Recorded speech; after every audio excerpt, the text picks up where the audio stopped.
Political ಇವ್ರನ್ನೇ ಕೇಳಿ. Okay sir.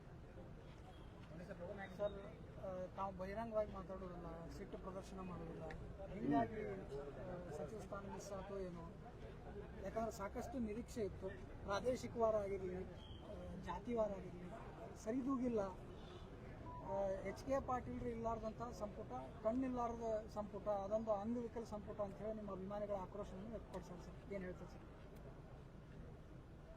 ನಮ್ಮ ಅಭಿಮಾನಿಗಳ, ನಮ್ಮ ಪಕ್ಷದ ನಿಷ್ಠಾವಂತ ಕಾರ್ಯಕರ್ತರ, ನಮ್ಮ ನಾಯಕರುಗಳ, ನನ್ನ ಹಿತೈಷಿಗಳ ಭಾವನೆಯನ್ನು ನಾನು ಅರ್ಥ ಮಾಡಿಕೊಳ್ತೇನೆ.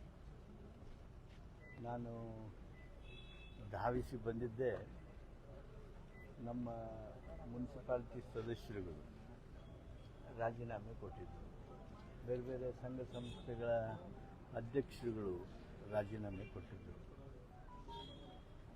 ಪದಾಧಿಕಾರಿಗಳು ರಾಜೀನಾಮೆ ಕೊಟ್ಟಿದ್ದರು. ನಮ್ಮ ಪಕ್ಷದ ಸರ್ಕಾರವನ್ನು ಗಟ್ಟಿಗೊಳಿಸಬೇಕಾದದ್ದು ಪ್ರತಿಯೊಬ್ಬ ಕಾಂಗ್ರೆಸ್ಸಿಗಿನ ಕರ್ತವ್ಯನೂ ಹೌದು. ಆ ಹಿನ್ನೆಲೆಯೊಳಗೆ ನಾನು ಬಂದು ನಿನ್ನೆ ಅವರಿಗೆ ವಿನಂತಿ ಮಾಡಿದ್ದೇನೆ, ಪ್ರಾರ್ಥನೆ ಮಾಡಿದ್ದೇನೆ. ಅವರ ಭಾವನೆ, ಅವರಿಗೆ ಮನಸ್ಸಿಗೆ ಏನು ಘಾಸಿಯಾಗಿದೆ ಅದನ್ನು ಪಕ್ಷದ ದೃಷ್ಟಿಯಿಂದ ನಾವು ಅದಿಮಿಟ್ಕೋಬೇಕು, ಅದನ್ನು ನೆನಪಾರೋದಕ್ಕೆ ಪ್ರಯತ್ನ ಮಾಡಬೇಕು.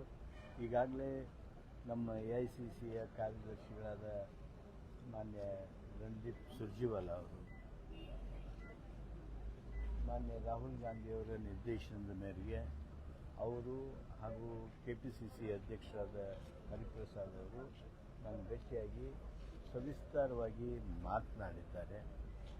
ಆ ಎಲ್ಲ ಹಿನ್ನೆಲೆಯೊಳಗೆ ನಾವು ಏನೇ ನಮ್ಮ ನೋವುಗಳಿದ್ರೂ ಅದನ್ನು ನೆನಪಾರಿ ನಾವು ಪಕ್ಷದ ಸರ್ಕಾರವನ್ನು ಗಟ್ಟಿಗೊಳಿಸೋದ್ರೊಳಗೆ ಶ್ರಮ ಪಡೋಣ ಅನ್ನುವಂಥ ವಿನಂತಿಯನ್ನು ಮಾಡಿಕೊಂಡಿದ್ದೇನೆ. ಈಗ ನೀವೇನು ಪ್ರಶ್ನೆ ಕೇಳ್ತಿರಲ್ಲ ಅವಕ್ಕೆ ನಂದು ಮೌನ ಮಾತ್ರ ಉತ್ತರ. ಸರ್, ಇನ್ನೊಂದು ಬಾಕಿ ಉಳಿದಂತ ಇನ್ನೊಂದು ಸಚಿವ ಸ್ಥಾನ HK ಪಾಟೀಲ್ ಸಿಗ್ತೈತಿ ಅಂತ ತಮ್ಮ ಕಾರ್ಯಕರ್ತರದ್ದು ಪೂರ ಭರವಸೆ ಸರ್.